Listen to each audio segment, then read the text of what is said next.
Почитувани колеги, почитувани медиуми и македонска јавност. Ги слушнавме добро срочените, па дури и емотивно изнесените говори, кои ги прочитаа колегите од власта. Секоја чест за текстописците, но што е со суштината на проблемите? Сите сме свесни дека во вакви неизвестни услови тешко е да се предвидат макроекономските движења и затоа апелиравме на голема внимателност околу менаџирањето на државната каса. Но за жал, владата на Република Македонија предлага буџет кој не ги одразува ниту препораките на ММФ, ниту пак препораките на водечките светски економисти. Состојбите во економијата не се подобрени во ниту еден сегмент, а најавеното економско цунами се претвори во економско, здравствено, образовно, еколошко и секакво фијаско.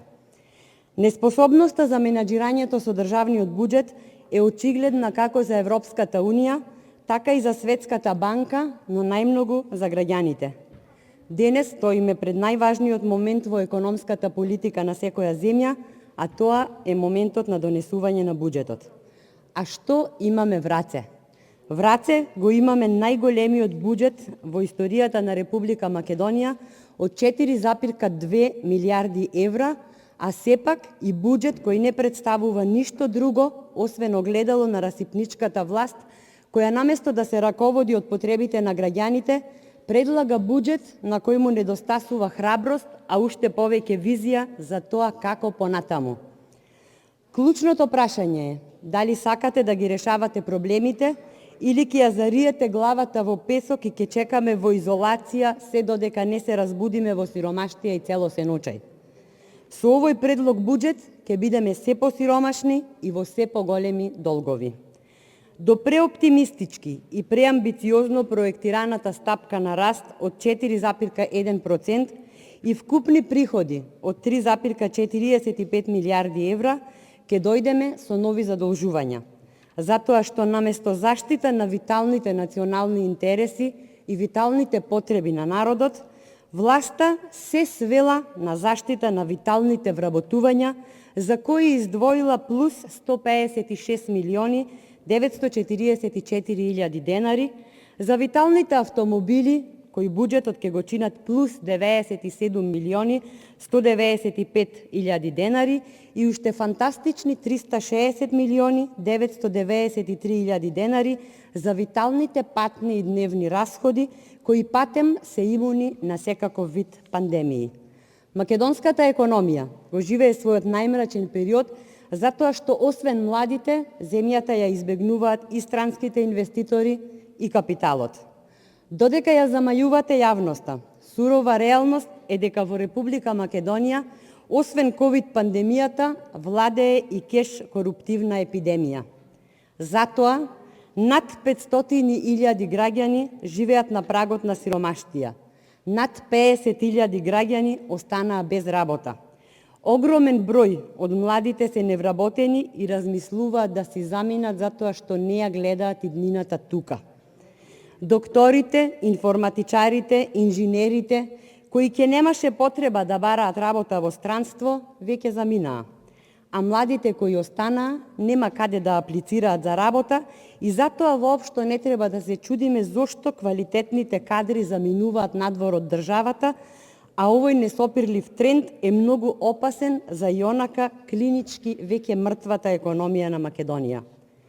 Незнаењето и неспособноста на луѓето кои управуваат со економските процеси во нашата земја се основните причини кои ја зголемија деловната несигурност на земјата и истата ја направија земја со нарушена инвестициска клима. Тоа за граѓаните значи помалку работни места, помалку работа за домашните фирми и понизок економски раст. Назадуваат институциите, згаснуваат условите за отпочнување бизнис, деловната клима е крајно нестабилна, се влошуваат условите за добивање кредити, надворешната трговија бележи падови, а инвеститорите се несигурни, затоа што ова е земја во која царува рекет, а правото е нешто што најмалку се почитува. И додека се нижат бројни сомнежи дека со оваа власт било што ќе се подобри, два непобидни факти од новиот буџет се јасни како ден. а тоа се буџетскиот дефицит од 567 милиони евра и јавниот долг кој се заканува да достигне до 70% од бруто домашниот производ до крајот на 2021 година, со што Македонија ќе влезе во критична зона. Задолжување од 530 милиони евра ни е потребно само за финансирање на дефицитот. Сепак, ако не се случат капитални инвестиции, тогаш и дефицитот и јавниот долг ќе бидат многу поголеми.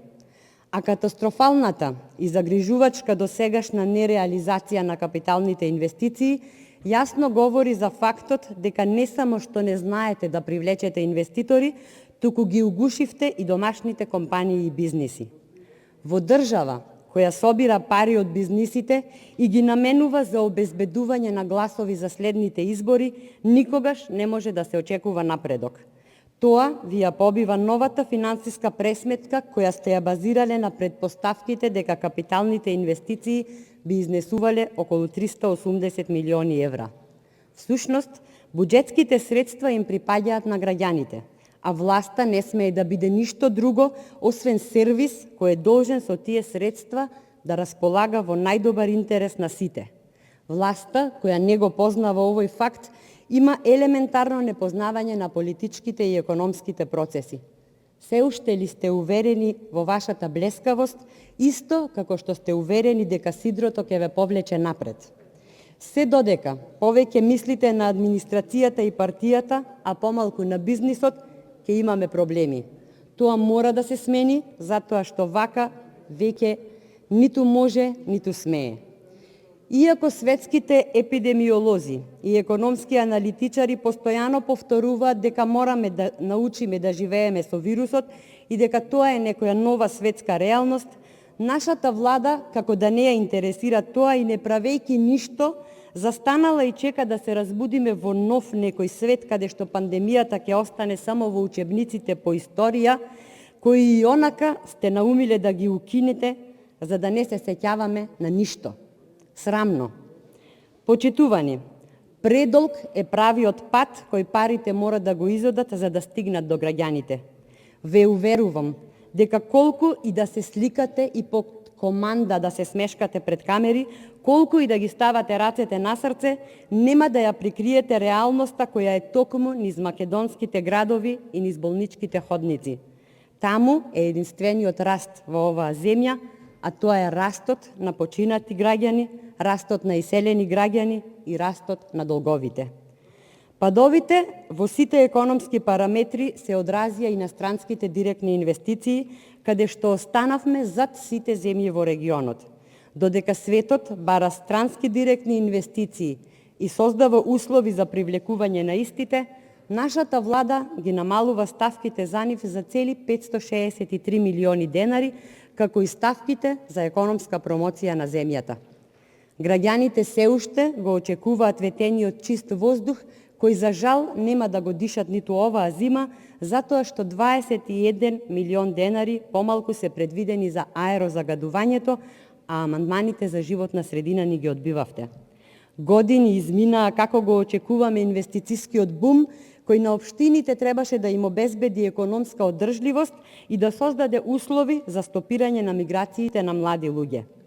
Ке имате ли образ да ги погледнете во очи сите тие млади луѓе кои по плоштадите стоеја зад вас со верба во маичките на кои пишуваше заедно напред? Вложувањето во младите е најсигурен и најефикасен начин за инвестирање во сопствената иднина и вие тоа многу добро го знаевте, а уште подобро го искористивте како една од многуте предизборни манипулации. Зар после изборите не се сеќавате дека им ветувавте развој на спортот, развој на информатички технологии, можности за поврзување со Европа на останок во Македонија? И додека одуста не ја вадите Европа и патот до неа, истата онаа Европа која највисоко ги цени младите информатичари, доктори, инженери, еве што им сторивте на истите. И еве доказ дека не само што широко им ги отворивте вратите, туку буквално и народски кажано наклоци ги бркате кон таму. И додека од една страна секојдневно тагуваме заради белата чума, од друга страна не се превзема апсолутно ништо околу понатамошната демографска девастација. Вие се уште сте целосна спротивност од она за што ќе се боревте. Не можете честно, законски и умешно да управувате со ресурсите кои ви се доверени, се додека со буџетските пари ги полните џебовите од своите послушници.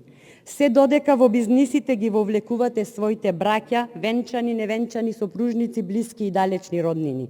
И преку нив им го одземате бесплатниот оброк, бесплатните лаптопи, бесплатните учебници и бесплатните екскурзии на учениците, субвенциите на малите семејни предпријатија, парите на земјоделците, на ранливите групи, на селата и така социјално и економски ги уништувате сите граѓани. Веќе сите се уверивме во неспорниот факт дека во држава со слабичка економија и комплициран систем, исклучително е важно кој ќе дојде на кормилото на власта и во чија рака ќе бидат клучевите од буџетот. А што сторивте? Ја испокрадовте државата. Буџетот пепел го сторивте. Вработувавте илјадници луѓе на дневна основа додека граѓаните се бореа за својот живот и вие ќе сте делеле правда. Правдата за вас е тотално непознат, но и најнепосакуван поим. Ден после фештите со зурли и чочеци во Штип, приредени и поддржани од оној кој се заколнал дека ќе се бори за здравието на луѓето и кој веќе, замислете, се нарекува градски татко, донесовте препораки за целосен застој во угостителството затоа што нели никој не е недопирлив пред законите. Апсурд. Чувствувате ли дека во оваа земја во која вие владеете веќе никој не се смее затоа што никој нема причина да биде насмејан? Се распаѓа образованието, економијата тоне, здравството колабира, но затоа криминалот и корупцијата се перфектно организирани. Мора да се обезбедат средства за суштински важните работи. Во Македонија мора конечно да преовладее позитивната енергија, нормалноста и здравиот разум. Во Македонија мора да почнеме да гледаме насмејани лица, елан и верба во подобра иднина. Затоа што ова веќе не е ни политика. Ова е прашање дали земјата и народот ќе преживеат. Се наоѓаме во период на новогодишни празници, време кое не потсетува на најубавата слика од преполни угостителски капацитети во кои се бара маса повеќе и келнер повеќе. Денес, со непромислените мерки кои ги менувате од час во час, угостителството го ставивте во клиничка смрт. Судбината на угостителскиот сектор зависи од активностите и итните мерки на владата. Но додека властите во светот се растрчуваат по мерки за спас на што поголем број работници и компании, нашата власт вработените во угостителскиот сектор ги остави да се прилагодуваат кој како ќе се снајде. За потсетување дека овој сектор прв ја разбра својата граѓанска должност, за потоа истиот тој да остане ем неразбран, ем искаран од страна на власта. Да го додадам тука и несреќниот македонски туризам, за кој ги одбивте сите амандмани, иако се согласивте дека беа добри и конструктивни. Тоа е уште еден доказ плюс дека дефинитивно немате волја да изнајдете начин како да ги надоместите загубите од крахот на угостителско-туристичкиот сектор. Зошто? Затоа што се навикнавте вашите пропусти да ги плаќа народот.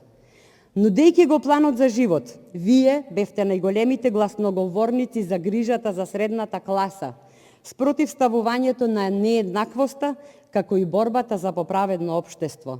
Дали сега пред нас стои истиот тој социјалдемократски сојуз кој нудеше достоинствен живот за сите во своето поправедно општество за сите?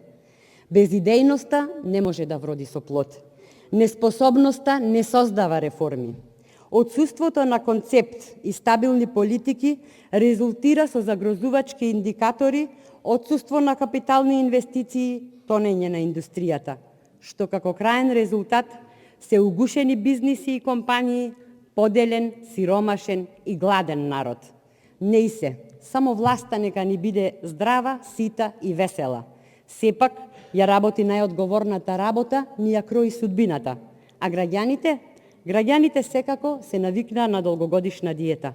За крај, бидете без грижа. Се ќе биде окей, затоа што секако народот нема пари за организиран дочек на Нова година, а и се навикна во оваа земја само криминалот да биде организиран, а се друго да се случува спонтано. Срамота е, луѓе.